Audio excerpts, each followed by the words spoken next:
Hello, welcome back to my channel, my podcast, wherever you are listening to this.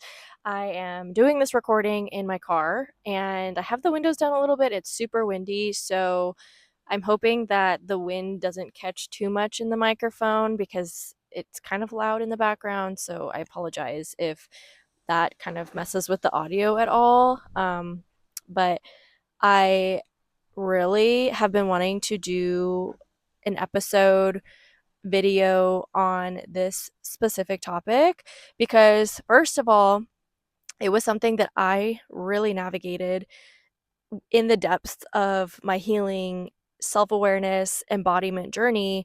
And also, as I'm like working with clients and my relationships with my friends are deeper, we talk about these really deep, vulnerable things. And this has come up so much in conversations with friends, family, clients.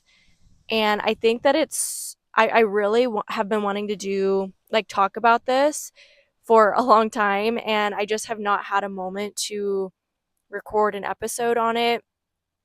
But it's like something that I felt very strongly about, that I'm like, this has to be a video and we have to talk about this because I don't think a lot of people fully understand this. And I didn't either in the beginning, but I want to talk about why being in a relationship with someone and being triggered in your relationships is actually a good thing. So this doesn't just go for your partner, like whether you're married or you're with someone. This isn't just about that, but it is very like that's what we're going to be talking about. But the whole idea that getting triggered in certain relationships and with other people, being triggered is a good thing, but not if you don't use it to your advantage. So I want to dive into that because as I am coaching women in my Back to You mentorship 6-month container, we just spoke about this in our second call about how to actually use triggers to your advantage and how to really use them to grow as a person and to heal. Because here's the thing, I think a lot of people believe that being triggered. Okay, sorry about that. I had to stop the recording real quick because the UPS guy was delivering a package right here. That's the benefit of recording in the vehicle outside, is you never know what interruptions are going to happen. But I had to pause because that would have been a whole distraction. So, anyways, diving back into what I was saying, being triggered is a good thing. And the reason that it is a good thing is because when you use it correctly, it allows you to better understand yourself and to work through whatever belief that you are holding on to about yourself. And I think a lot of times what people end up doing with triggers is they cast the blame onto other people. And that is a waste of your time because we are here on this planet ultimately to better understand ourselves, to grow, and to become the best version of ourselves and like really reconnect back to who we are at our core. And triggers are tools that get us there. If you do not have enough high enough emotional intelligence, yes, I'm going there, triggers will always like have control over you and you will not grow through them. Triggers are meant to help you grow because everyone in your life, everything in your life you've created, it's all a mirror of you.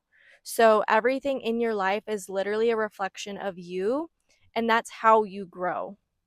It's never about the other person. So like anytime I see people like lose their shit over a trigger or something someone else said, it instantly tells me that they do not have enough awareness and control and observation over their own emotion and what's going on with them internally.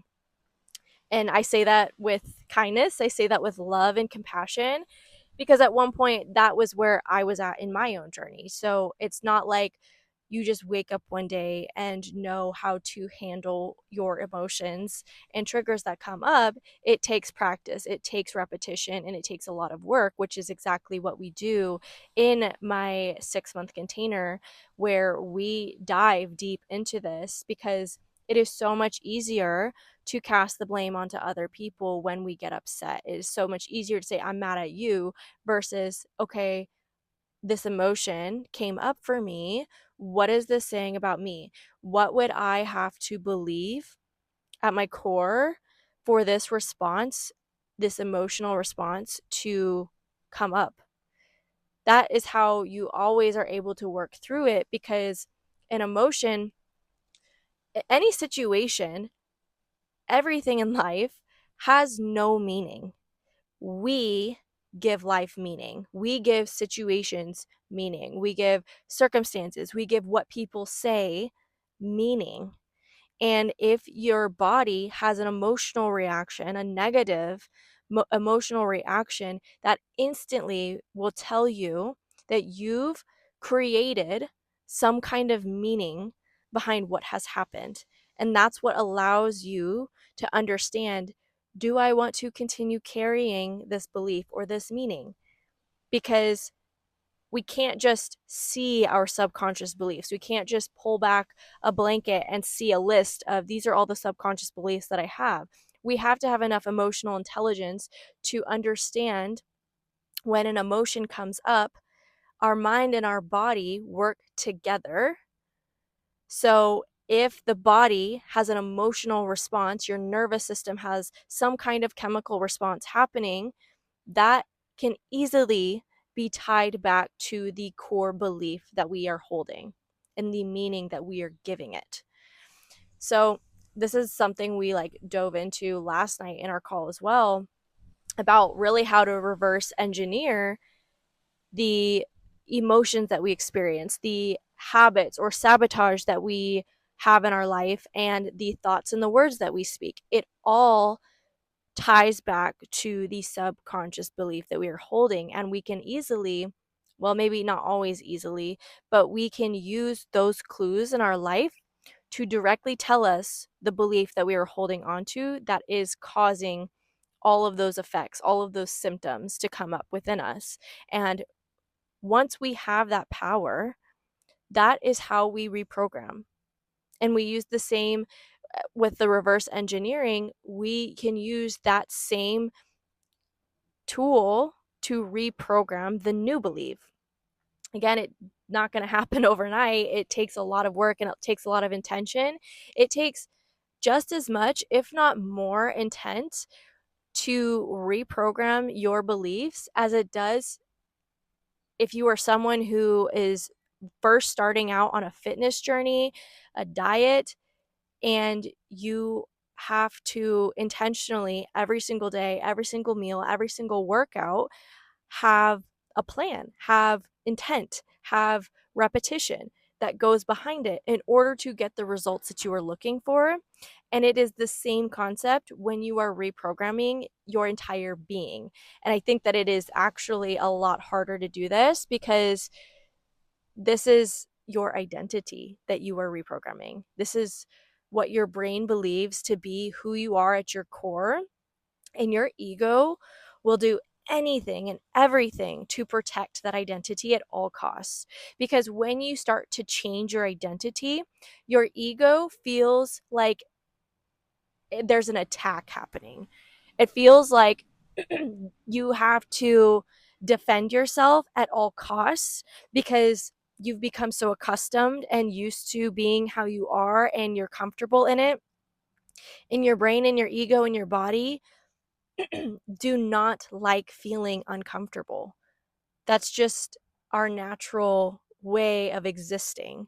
So it takes a lot of power within you to go against your natural state of being to make those changes. And that's why in our container, in our program, this is like, we are heavily in this, we are deep in this, because when you have that extra support and guidance as you are navigating this, you are so much more likely to stay on track and to see success from it.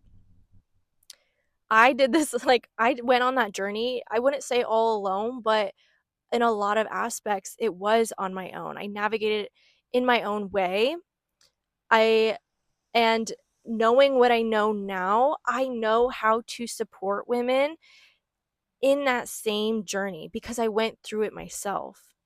I know what I know now and what I've learned, I can see it in them, and in whatever stage that they're in, I can see it. I can identify it so easily and help give them that bird's eye view of themselves instead of being stuck in the middle of it. Having that outside perspective and having other women who are also navigating that as well, they get to be seen, they get to be heard, and they get to be celebrated for overcoming themselves. Because we know that in our day to day, we don't always have people and resources and support systems that understand that and know how to hold that space for you and celebrate with you, because the micro breakthroughs that these women experience in this program are huge. They look like micro breakthroughs, but the micro breakthroughs are pivotal. And I'm talking like someone catching themselves before they react to a situation that they typically always react to, being able to catch themselves and hold on to the reaction and instead use it as a moment of self-reflection, that is a breakthrough. And to like go and tell someone who's not in that deep of work and be like, this is what happened, they're not going to get it, they're not going to understand, and they don't have to. I had so many moments like that where I had no one to share that with. And that's why having this program and this space and this community for women is so important to me, because those moments deserve to be celebrated and deserve to be recognized because they are pivotal in your journey as you are unlocking parts of yourself, as you are healing parts of yourself, and you are unlocking levels of consciousness. So I know I kind of like went off a little bit on a tangent there, but let's get back to the topic at hand, which is being in a relationship and being super triggered in a relationship. So something you need to understand about your relationship with your partner is like attracts like. So the energy or the frequency that you vibrate at, you are going to naturally attract someone at the same frequency or energy. You will never be able to attract someone who's like not at the same level as you to some capacity. And the reason that this happens, again, like going back to every single situation in your life, every single person in your life is a reflection of you. It's to help you grow, it's to help you heal. And when you understand that and know that, you can see every person, opportunity, situation, everything going on in your physical reality. You can see that as, what is this teaching me? What am I meant to learn? What am I meant to grow through this? How is this going to help me heal? Because it's all there for you, for your growth, for your reflection of yourself. So when you are with a partner, and this goes for people who attract, like, this is going to sound bad, but like women who are in abusive relationships, it's not saying that the abuser and the person who is abused are like the same person. That's not what this is saying. It's saying they're vibrating at the same frequency. So there's both parties are have a level of healing that they both need to grow through and heal through, and that's why they are attracted to each other. And so that's not to say that like women who end up with abusive people, like that's their fault, but that's why they are like attracted to one another, and that's why they naturally gravitate to each other. That's what happens, is like you're at a same level of frequency. It doesn't mean you're holding on to the same things that you need to heal through, but there is a level of frequency that matches, and that's why they end up together. That doesn't mean they need to be together forever, but each person has something that they can heal through with the other person, because again, we naturally attract the right people, the right situations, the right opportunities to help us grow and heal. Now, it doesn't always mean that the person is going to use it for that reason, but that's why then they will keep attracting the same thing over and over and over again until they learn. They will not attract the healed version of who they're meant to be with until they've done the healing and they've learned the lessons that they needed to get out of that situation. So, just wanted to like point that out for those situations, because I know people will wonder, like I've thought about that before too, and when I was still learning about this. Now, going back to like who you are attracting and the partner that you are with.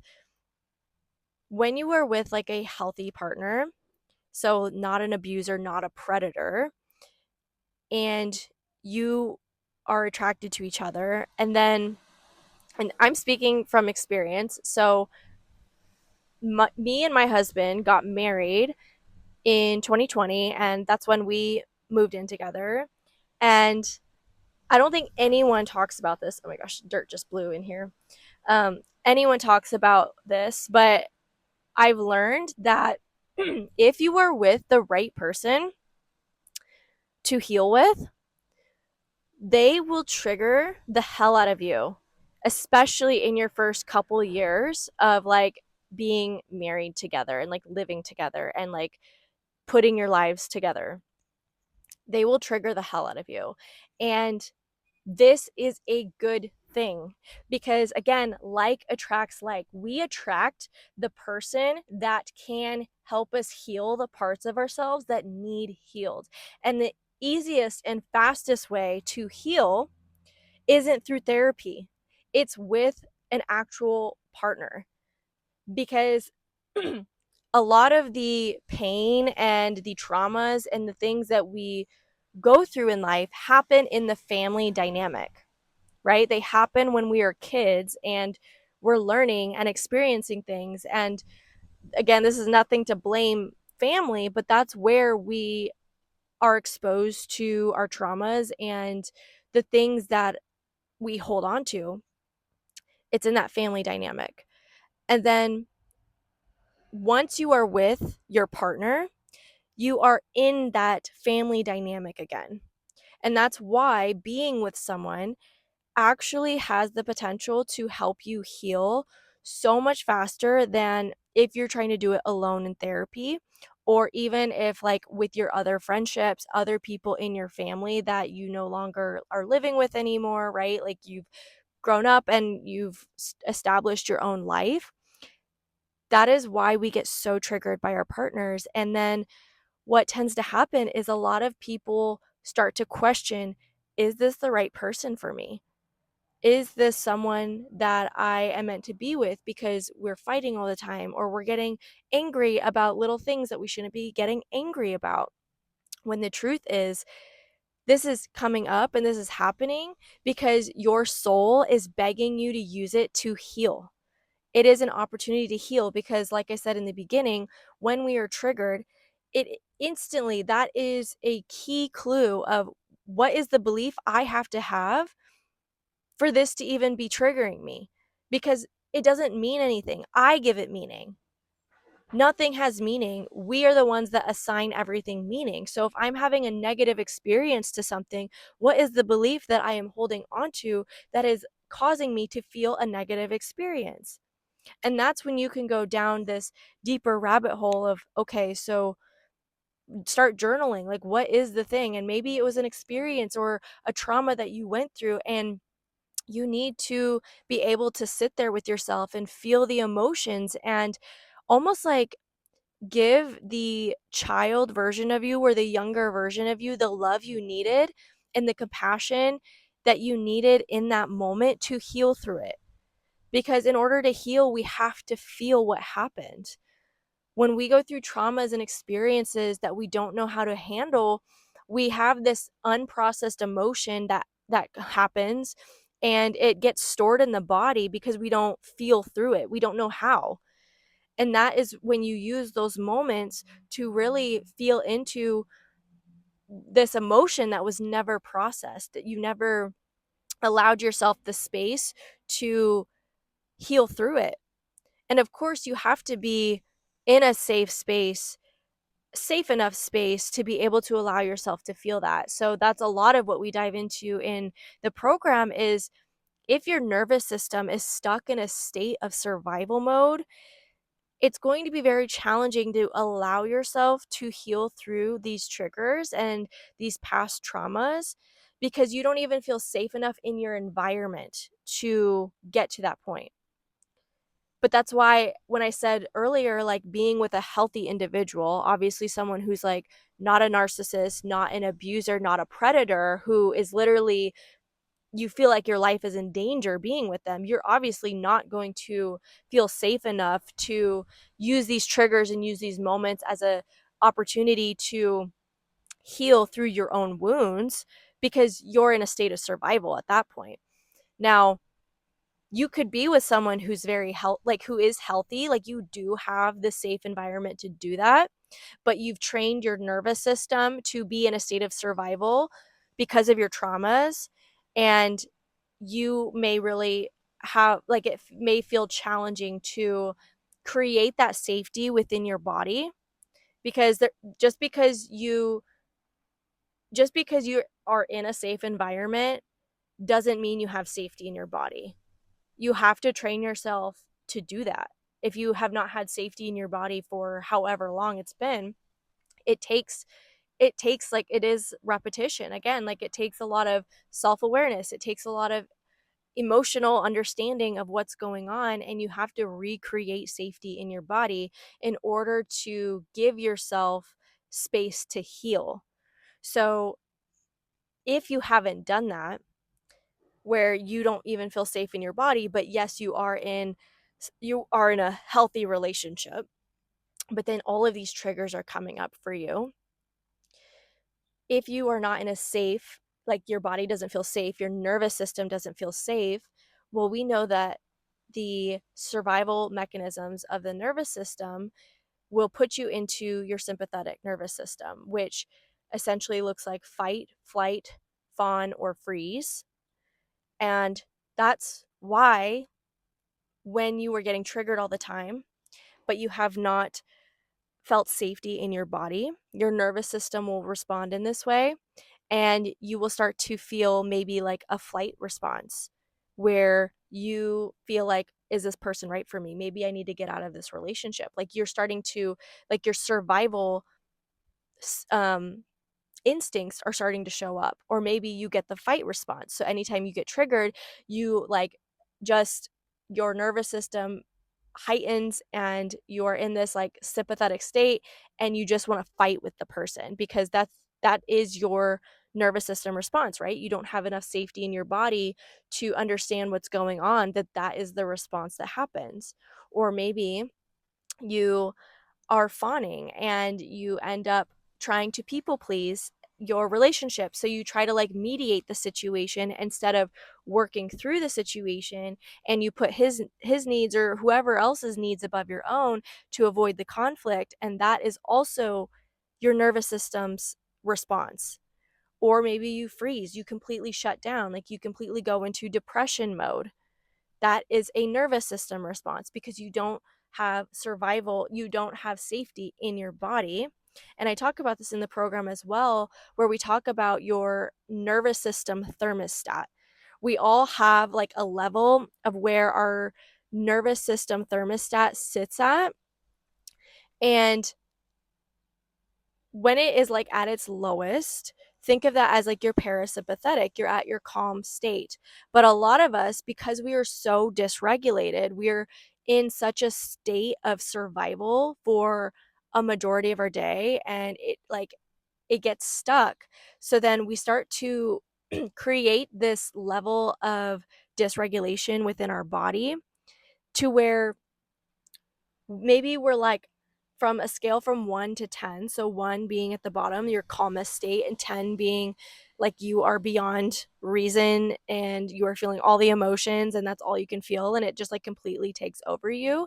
Some of us get stuck in this dysregulated state of maybe you are naturally or normally at a 5 or 6. So think of this as like maybe you're someone who gets startled very easily, or you get very overstimulated in settings where there's a lot of people or there's like bright lights. Like think of like being overstimulated, you get overstimulated very easily. That is an indication that you have a very dysregulated nervous system and you're sitting higher up in this nervous system thermostat. And what that means is if you are, let's say, your regular state is at a 5 instead of the 1 or 2, and something happens, like a trigger where you get angry or you get upset, you only have a small window before you get to the part where your entire nervous system, sympathetic system kicks on into survival, like full blown survival. And then you experience the fight, flight, fawn, or freeze symptoms. So maybe I'll do a whole video on like the nervous system thermostat and like give you a visual of what I'm talking about, because we dove into this in one of our calls a couple weeks ago in the mentorship to really help the women understand their body and their responses to what's happening, because we cannot make these changes from the wind's getting super loud. We cannot make changes from a state of dysregulation. We can't make changes from the conscious mind. You have to work with your deep subconscious and your nervous system, your mind and your body, that's what it is, to make and reprogram yourself. You can't skip it. And that's why so many people will end up sabotaging. Sorry, I just got cut off by an alarm. But that is why so many people will end up sabotaging things in their life, good things in their life, things that they consciously say that they want. That's why they sabotage them, because their mind and body have not been trained to hold those things. You can't hold beyond what you've trained your mind and body to hold. You have to expand your container. And that's exactly what we do in the Back to You mentorship. And so I want to leave you with, actually, before I wrap this up, I just want to say one more thing about the relationships. In your relationships, it can be very easy to cast the blame on the other person. It can be very easy to feel like you are doing effort or you are giving effort in the relationship. You are doing your part, right? But I'm going to say this with love. The dynamic wouldn't be what it is without the both of you. I'm going to say that again. The dynamic of the relationship would not be what it is without both of you. This is not someone else's fault. This is both people. So as much as you may want to cast the blame on your partner for things not being how you want them to be or how they should be or how you wish they would be, I want you to know that you are part of the problem. And I say that with so much love because this was something that I had to reconcile myself. I would cast the blame so much on my husband when I was triggered. Like, well, I'm doing this and he's not doing that and blah, blah, blah. And like, this is what I want. And why don't you, like, I would be like, why don't you see me as worthy enough, or like, why don't you do these little things for me and romanticize me, blah blah blah blah blah. And what I really started to realize as I went on this journey is there were things that I like, my energy as a whole, that's what was reciprocated. So my energy, who I am, the frequency that I was vibrating at, his has to match mine. So whatever he wasn't doing, whatever I felt like wasn't good enough, blah blah blah, I had to take a hard look in the mirror of myself and understand that this is the reciprocated energy.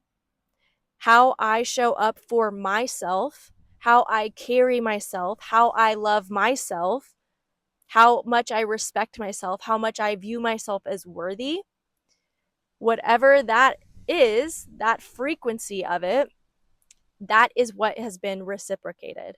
And that was a hard pill for me to swallow, because it made me realize that, oh shit, I am showing up at such a low vibration for myself, and universal law says that it is going to be reciprocated right back to me. It is going to be a direct reflection of me.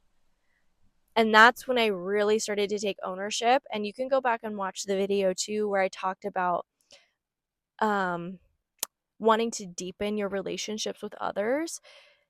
This is tying back into that. It's being able to be your own hero, be the person that is the most madly in love with yourself. Show up for you like you would show up for your children or for your partner, and stop giving your power away to other people. Stop thinking that your partner has to be the person that makes you feel good about yourself, because if you don't feel good about yourself, that is a you problem. It is not because of him, it's because of you. And I know that that's hard to hear, but it's the truth. Everything that you want from him, you are not giving to yourself. Because here's the thing, when you heal, when you start to take your power back and give the things that you crave from him or her or whoever, you stop craving those things from them, because you give it to yourself and you start to feel so full, so whole, so loved. Like you just, like, your cup starts to fill up so much that you no longer care. And I'm not saying like you don't love your person, you don't want romance and all of those things, but it stops becoming like this need. You no longer need it. Of course you want it. Of course, yes, of course I want to be romanticized. Of course I want these things. But whether you give them to me or not will not affect me in the way that it used to, because I give it to myself. I feel whole with or without you. And that's how the people around you grow. That's how the people around you will start to reciprocate that energy. So understand that if there are things that your partner is doing that trigger the F out of you, you have to do the internal work first and understand that whatever is happening or not happening, that is ultimately what is being reciprocated. Okay.